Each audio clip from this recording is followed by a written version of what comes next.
Assalamualaikum warahmatullahi wabarakatuh. Perkenalkan saya Yusuf Al-Rasyid Dahlan, mahasiswa Fakultas Hukum UGM yang mengambil mata kuliah Perbankan Syariah pada semester ini. Sebelumnya saya mohon maaf kepada Bu Destri dan teman-teman tidak melakukan presentasi pada dua pertemuan terakhir sebelum UTS. Kemudian izinkan saya untuk melakukan presentasi secara daring asinkronus pada kesempatan kali ini. Presentasi pada kali ini saya akan membawakan mengenai penghimpunan dana dalam bentuk investasi, dalam tanda kutip adalah syariah.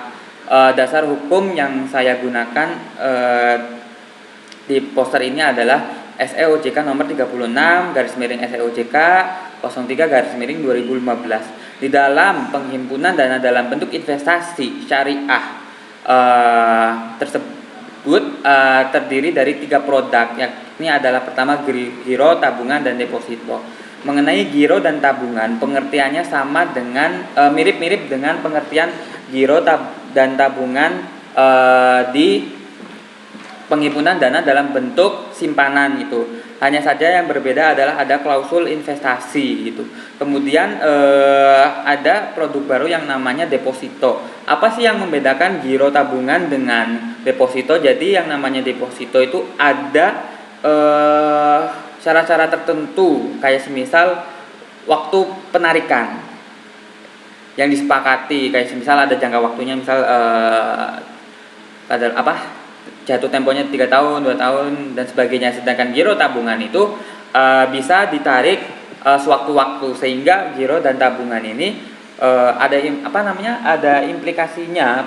Bank itu harus menyediakan likuiditas sehingga masyarakat ini bisa melakukan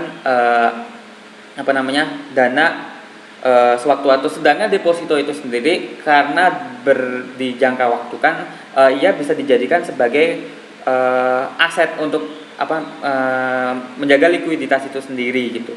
Nah, kemudian di dalam SEOJK tersebut ini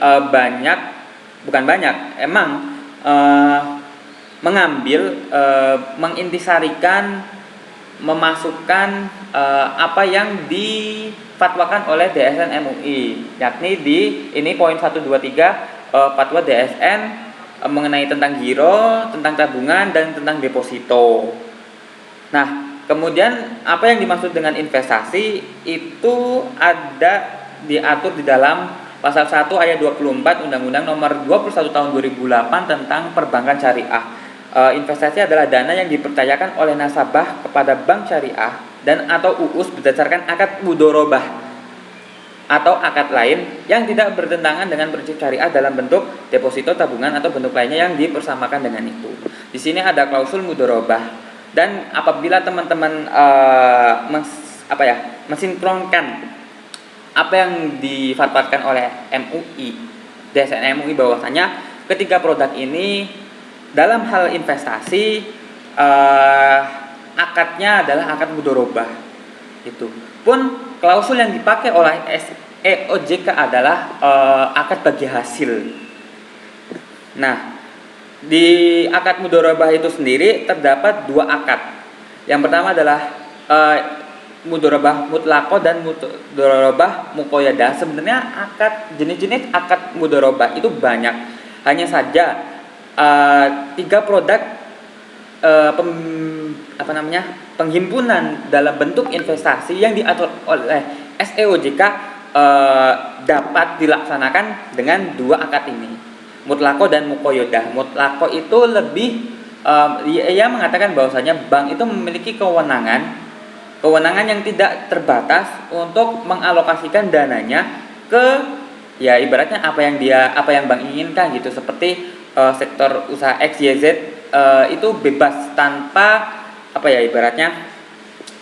tanpa perlu persetujuan dari nasabah. Sedangkan mudorobah muqayyadah itu memerlukan persetujuan dari nasabah. Jadi nasabah ini memberikan cara-cara tertentu apa sih yang boleh dimudorobahkan gitu, atau disalurkan dana pembiayaan ini. Kayak misal contoh, biasanya dalam praktik akad ini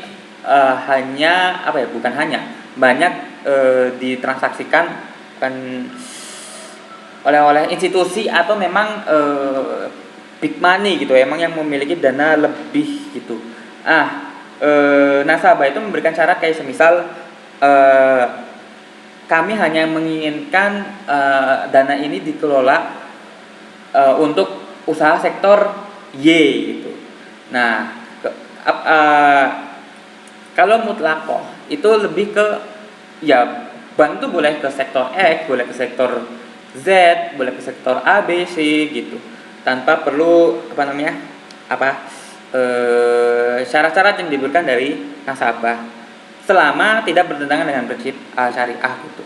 Nah, teman-teman, mengenai pengertian investasi berbeda dengan pengertian penyimpanan atau dengan akad wadiah ya penyimpanan. Yang namanya penyimpanan itu ya bank itu dijadikan sebagai wadah gitu untuk menyimpan saja gitu, untuk semisal lebih ke fungsi security gitu, keamanan gitu, sebagai tempat penyimpanan, sehingga akad wadiah itu tidak ada imbalan yang diberikan itu kecuali hadiah. Hadiah pun sebenarnya bukan imbalan. Hadiah itu, imbalan itu kan balasan dari sesuatu kan, sedangkan hadiah itu pemberian yang dilakukan oleh seseorang dengan cara volunteering gitu atau inisiatif gitu.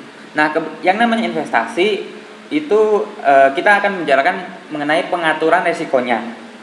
Nah, yang namanya investasi itu ada kemungkinan untuk rugi gitu.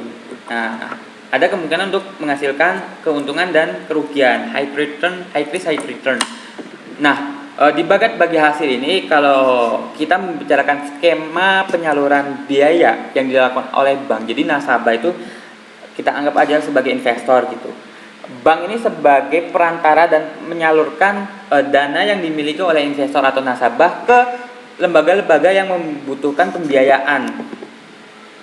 Nah, misal UMKM ayam jago gitu membutuhkan biaya. Nah, apabila usaha ini menghasilkan keuntungan, maka keuntungan itu akan diberikan ke nasabah yang telah menginvestasikan dananya ke usaha ini gitu. Nah, lalu gimana kalau semisal usaha itu rugi gitu? Timbul pertanyaan, siapa yang akan menanggung kerugian tersebut gitu? Jika kita membaca SEOJK mengenai karakteristik kerugian itu akan ditanggung oleh sohibul mal gitu, atau pemilik dana gitu, karena pada hakikatnya pemilik dana lah yang menginvestasikan dananya gitu. Lagi-lagi kita kembali ke pengertian terminologi investasi. Yang namanya investasi adalah intinya kan ingin ada keinginan untuk mengembangkan asetnya gitu, sehingga makanya itu ada imbalan hasil dari dana yang dihimpun di bank gitu, berbeda dengan simpanan yang cenderung tidak ada imbalan. Nah, kemudian kalau kita membaca mengenai persyaratan, sebenarnya memang di antara ketiga produk penghimpunan dana dalam bentuk investasi ini jelas ya ada klausul-klausul yang berbeda, kayak semisal giro itu bisa diterbitkan dengan valuta asing, tentu berbeda dengan tabungan. Tapi jika kita mengambil, ada banyak kesamaan, sehingga dari kesamaan itu saya mengambil intisari menjadi 4 poin ini. Yang pertama adalah nasabah bertindak sebagai sohibul mal atau pemilik dana, dan bank bertindak sebagai mudorib atau pengelola dana. Nah, teman-teman kalau perhatikan di antara integrasi yang mengenai SEOJK dan fatwa DSN MUI. Jadi karena DSN MUI itu kan tidak mengikat ya, tidak memiliki kekuatan hukum, dan bukan fatwa itu bukan merupakan peraturan perundang-undangan, sehingga makanya ia tidak mengikat. Tapi fatwa itu penting ya, dibutuhkan oleh masyarakat, sehingga gimana sih caranya agar fatwa itu esensinya itu dilakukan gitu, dilakukan oleh masyarakat hukum. Maka dari itu dijadikanlah SEOJK, atau misal produk lain dari peraturan perundang-undangan, kayak misal peraturan Bank Indonesia gitu. Nah, kalau teman-teman lihat klausul-klausul yang digunakan oleh fatwa DSN MUI itu banyak menggunakan istilah-istilah Arab gitu. Sedangkan ketika ia sudah dilegalitas dijadikan sebagai peraturan perundang-undangan yang diambil intisarinya si fatwa DSN MUI tersebut lebih menggunakan klausul berbahasa Indonesia. Kayak semisal fatwa MUI menggunakan klausul sohibul mal, ya di SEOJK menggunakan klausul pengelolaan dana gitu. Pemilik dana, mohon maaf. Jadi ya di sebenarnya di peraturan perundang-undangan kita tidak mengenal apa itu sohibul mal, tapi kita mengenal apa yang namanya pemilik dana gitu. Yang kedua, bank dan nasabah melakukan pembagian keuntungan. Nah, pembagian keuntungan lagi-lagi kita akan kembali ke akad mudharabah. Toh juga pada hakikatnya dijelaskan di dalam fatwa apa yang namanya akad mudharabah adalah bagi hasil. Nah, bagi hasil ini kita menghitungnya dengan cara apa sih? Dengan caranya nisbah. Nisbah yang disepakati dan dituangkan dalam akad. Nah, karena sudah disepakati dan dituangkan dalam akad sehingga bank itu tidak boleh sewenang-wenang untuk mengurangi nisbah dari keuntungan nasabah gitu tanpa persetujuan nasabah, karena berawal dari kesepakatan, apalagi dituangkan di dalam akad gitu. Yang namanya akad kan lebih ke ijab qabul gitu, yes or not, ya tidak dan persetujuan itu, sehingga bank memiliki ikatan hukum, tidak boleh lah ia sewenang-wenang ya, apalagi bank itu sebagai lembaga penjamin simpanan. Tidak boleh sewenang-wenang ia make dana seenaknya mungkin gitu. Nah, kemudian seperti aku bilang tadi yang namanya resiko ditanggung oleh sohibul mal gitu. Mungkin berbeda dengan akad yang lain, misal mungkin akad musyarakah gitu, yang memang apabila terdapat kerugian akan ditanggung secara bersama-sama. Itu presentasi yang dapat saya sampaikan. Apabila ada kesalahannya mohon maaf. Mohon dikoreksi nggih Bu Destri dan teman-teman. Wassalamualaikum warahmatullahi wabarakatuh.